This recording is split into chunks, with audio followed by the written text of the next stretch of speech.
Guys, aku nemu anggur lucu banget, lihat nih. Anggur apa telur ikan? Namanya anggur champagne, sekotak ini harganya 128.000. Dia buletannya tuh kecil-kecil gini, kayak telur ikan ya. Padat-padat dan kecil-kecil. Kalau baunya sih nggak terlalu bau grapes ya. Gimana makannya gini ya?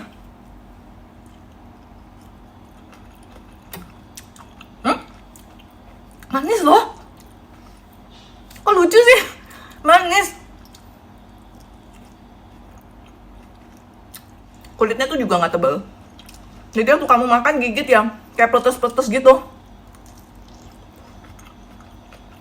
Unik, unik, unik. Dia akan lepas sendiri ya. Dia bakal lepas sendiri dari tangkai-tangkainya. Dia makannya gini aja.